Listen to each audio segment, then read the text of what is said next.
Oh, hey kids, I'm Peter Fitzgerald, and today we'll be looking at the wonderful world of U.S. history. Before we get to the lesson, let me slip into something more comfortable. So grab your pillows, your pen and paper, and let's get to this.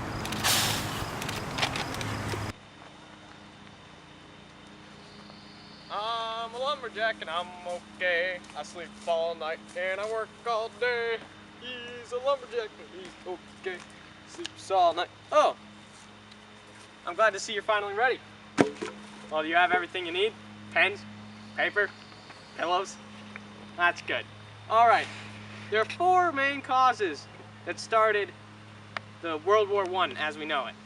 Imperialism, nationalism, mutual defense alliances, and militarism. First off, imperialism. That's when all the countries, at the time they were going into places like Africa and trying to build their wealth by conquering territories. Nationalism. Who's not proud of their country? And who's not willing to fight for their country? This could cause some aggression between the countries. Mutual defense alliances. Countries were obligated to aid their other allied nations. Militarism.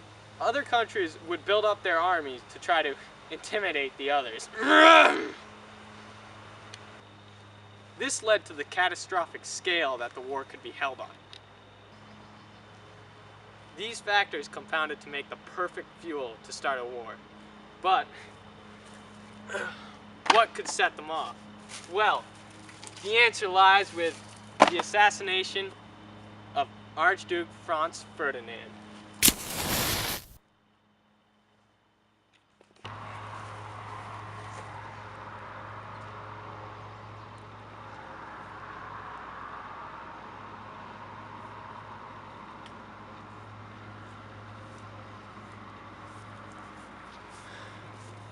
Oh, hey kids. It's about time I tell you about the Bolshevik Revolution, eh? Well, first let me slip into something more comfortable. While most of the world was preoccupied with the start of World War I, many Americans were more concerned about the Russian Revolution, or Bolshevik Revolution. The spread of communism in Russia had startled America, and they feared their democratic state may be in danger. This resulted in a lot of trials. Distant lover, lover.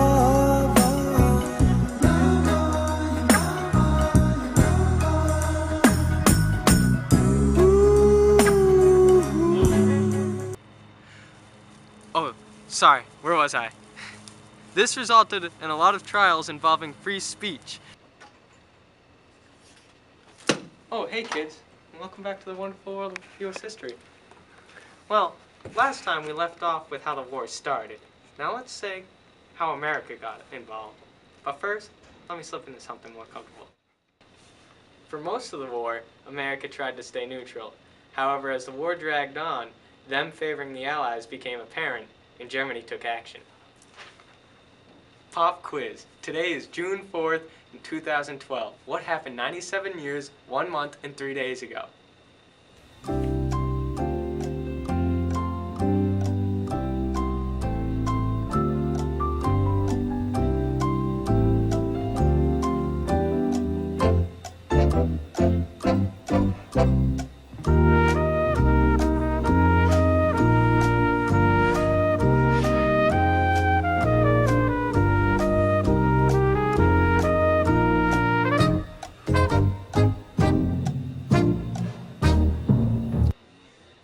Time's up.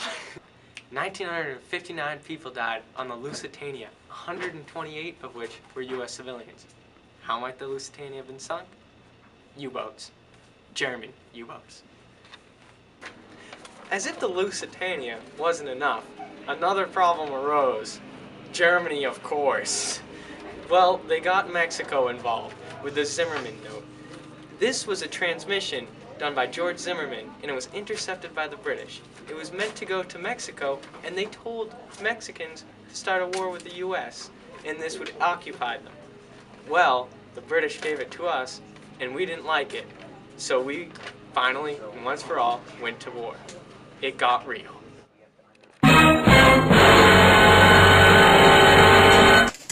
A whole new style of warfare was created when World War I broke out. Countries discovered a whole new set of weapons, such as machine guns and mustard gas. It was the first war that consisted of planes, tanks, and even submarines, and the use of cavalries were pretty much disappearing.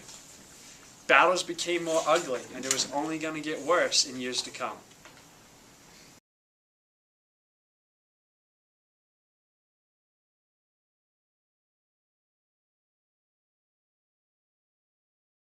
Hey!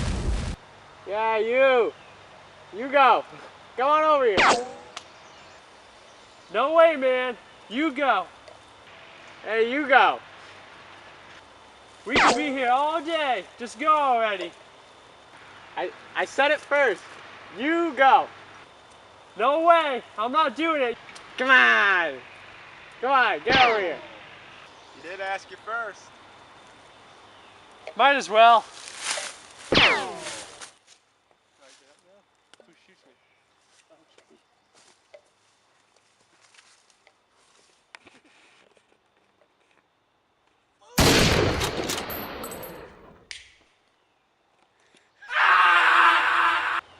There you go.